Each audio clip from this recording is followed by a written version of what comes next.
Good evening, you're watching AWANI Tonight with me, Saraya Mia.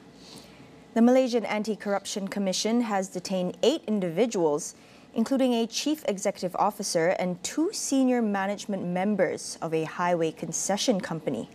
This is for allegedly soliciting and receiving bribes involving the construction of 2 highway projects in the Klang Valley worth more than 1.6 billion ringgit.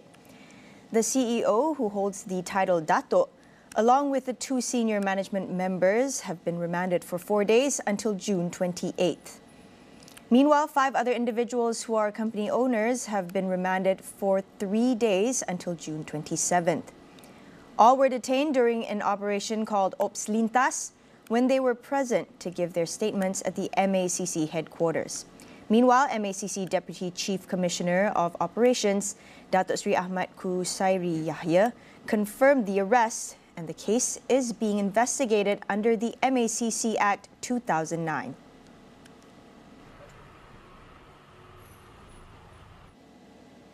Prime Minister Datuk Sri Anwar Ibrahim stressed that there was no sale of Malaysia Airports Holdings Berhad MAHB to foreign companies. Instead, he said the privatization would allow Khazanah Nasional and EPF's ownership to increase by 41% to 70%. As such, the majority ownership of shares remains with domestic players. At present, negotiations were for Khazanah Nasional and EPF to acquire a 70% stake in MAHB, while 30% would be held by Global Infrastructure Partners GIP and Abu Dhabi Investment Authority. Apakah kita ada penjualan yang melibatkan lapangan terbang? Tidak. Penjualan ini ataupun exercise ini hanya melibatkan pengurusan. MAHB itu syarikat yang menguruskan lapangan terbang. Lapangan terbang kekal milik kerajaan Malaysia. He also noted that GIP had issued an official statement stating that BlackRock would not be involved in the management of the airports under MAHB. Concerns arose after BlackRock, an American asset management company with Israeli links, acquired GIP, where the transaction is expected to be completed in the 3rd quarter of this year. Global Infrastructure Partners GIP was selected to privatize MAHB after the company agreed to continue appointing a Malaysian as MAHB's chairman and CEO. This is done to maintain the collective national majority ownership of shares. Prime Minister Datuk Sri Anwar Ibrahim said, besides GIP, other bidders had disagreed with the strict requirements set by Khazanah Nasional and the EPF.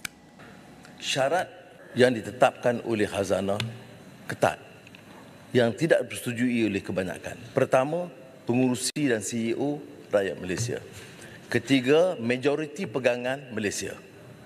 Yang berminat syarikat-syarikat lain, baik Singapura dan lain, dia nak hak mengurus, maknanya CEO rakyat dia ataupun yang dia tentukan. Syarat ini tidak diterima. Jadi itu sebabnya mengapa GIP diambil.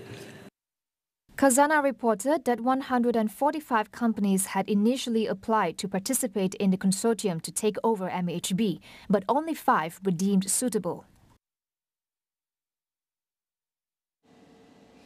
Transport Minister Anthony Loke emphasized that there will be no U-turn on the implementation of the Vehicle Entry Permit VEP for all foreign vehicles entering Malaysia from Singapore starting October 1st this year.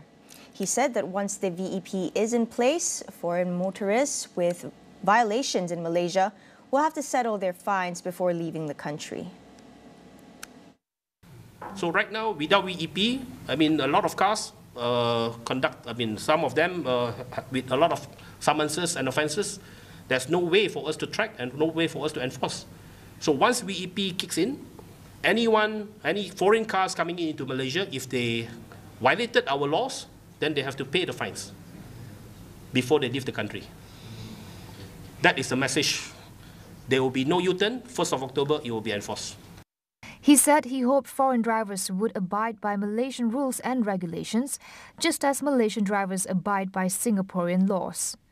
Loke also said the Road Transport Department is actively addressing issues reported by Singaporean drivers when registering for the VEP.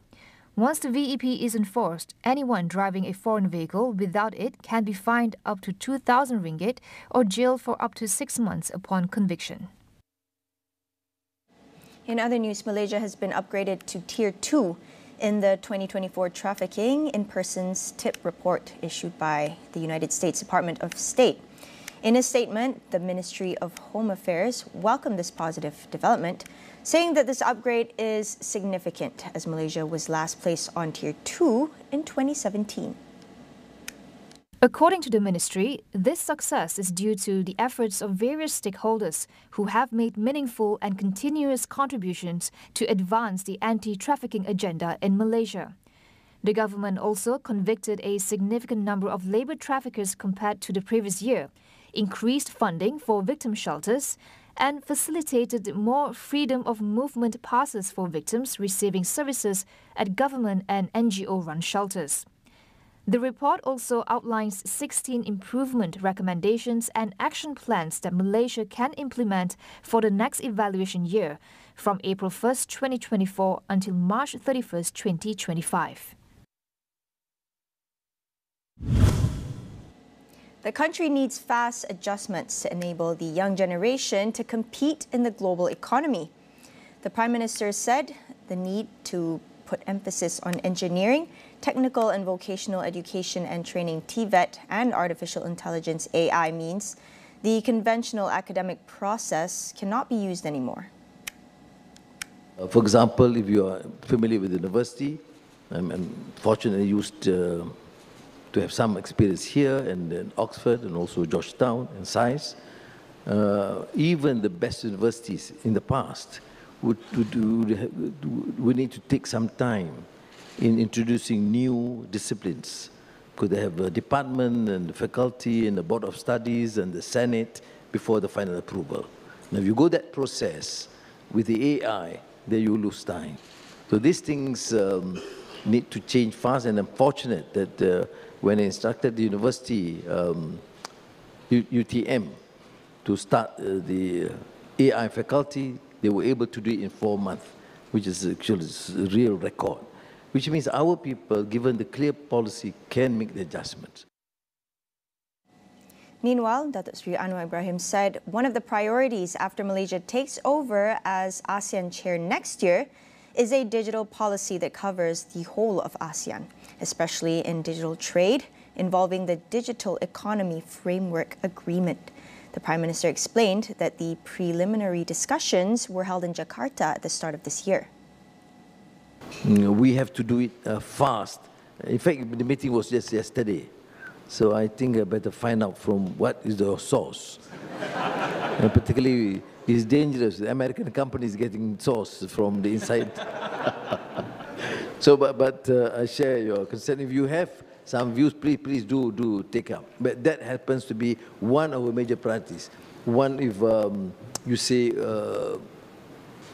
for ASEAN next year, when we assume leadership, or end of this year, then I think one of the major programs they want to initiate is, of course, the digital understanding and connectivity between in the region, ASEAN in particular. It's time for a quick break. We'll be right back.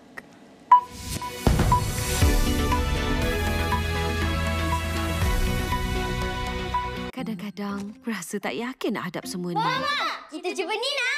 Yeay! Alamak. Nak tambah kelazatan? Dengan Maggi Cukup Rasa, kita sahut cabarannya.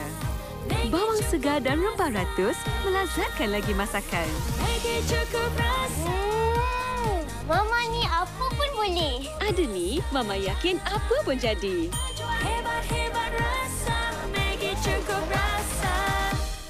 Seterusnya, peminjam Perbadanan Tabung Pendidikan Tinggi Nasional atau PTPTN digesa merebut peluang insentif diskaun bayaran balik pinjaman. Fenomena Equinox menjadikan bumi dan matahari berada pada jarak paling dekat dalam sistem solar. Malaysia berjaya membanteras jenayah berkaitan dadah bernilai 990 juta ringgit sejak 2019. Jangan meletakkan harapan tinggi berhubung soal mencari jawapan pesawat Malaysia Airlines MH370 yang hilang 10 tahun lepas.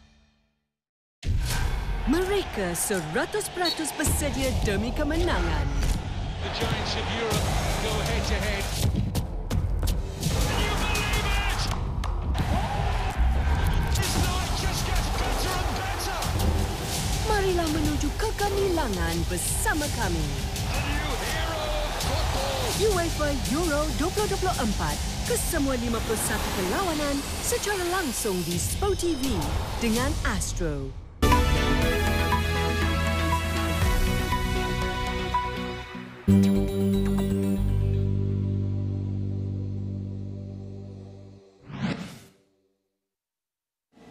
Welcome back. China's Premier Li Qiang defended open markets and the importance of green technologies for stabilizing global growth at the annual meeting of the World Economic Forum. He also criticized trade tensions and decoupling while seeking to reassure participants of China's robust economic recovery post-COVID. Li's comments came as China faces pushback from several countries over its exports of inexpensive electric vehicles, which some governments fear will flood markets and damage domestic producers. The European Union, Turkey and Canada are among countries mulling surtaxes on Chinese EVs. China and the EU said over the weekend that they were open to talks over the impending tariffs after Beijing last week announced an anti-dumping investigation into European pork, largely seen as retaliation for the EV duties. Li also said that China's market is open and big, where multinationals and Chinese companies can compete on a level playing field. The use of the Global Multidimensional Poverty Index MPI helps the government and policymakers to better understand the real needs of low-income households. Chairperson of the Social and Economic Research Initiative SERI, Nurul Izzah Anwar, shared the need for this index following Malaysia's experience in managing the impact on the people resulting from the COVID-19 pandemic. While delivering the keynote address at the 15th annual meeting of the New Champions, AMNC, in conjunction with the World Economic Forum summer meeting in Dalian, China, Nurul Izzah said she hoped that the resulting policies would also emphasize the importance of women and single mothers. We actually found a few conclusions. Number one, single mother households disproportionately affected by the pandemic, as heads of these households had to balance caregiving with breadwinning.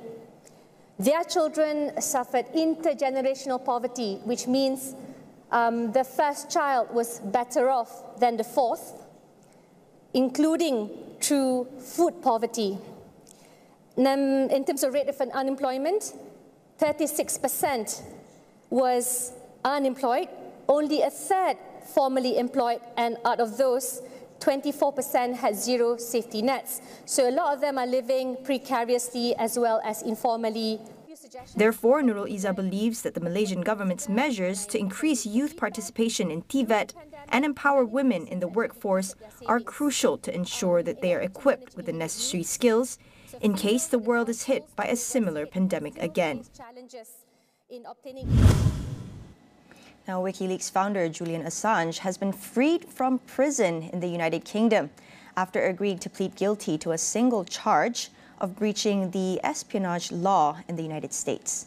The deal will allow Assange to avoid jail in the US and return home to Australia as a free man once the deal is finalized by a court in the Northern Mariana Islands. The hearing is taking place in the remote U.S. territory in the Pacific because of Assange's refusal to travel to the U.S. and the court's proximity to Australia. Under the plea deal, U.S. prosecutors will seek a 62-month sentence for Assange, crediting the time he served in the UK fighting extradition. The 52-year-old agreed to plead guilty to a felony for his role in one of the largest U.S. breaches of classified materials, in which WikiLeaks published nearly 500,000 secret military documents relating to the wars in Iraq and Afghanistan. Assange spent 5 years in a UK prison and nearly 7 years in the Ecuadorian embassy in London, avoiding arrest that could have led to a life imprisonment. The charges against Assange have sparked outrage among global supporters who argue he shouldn't face charges meant for federal employees who steal or leak information. Press freedom advocates also say the charges against Assange are a threat to free speech. That wraps up AWANI Tonight. Thank you for watching. I'm Saraya Mia, and we'll see you again soon.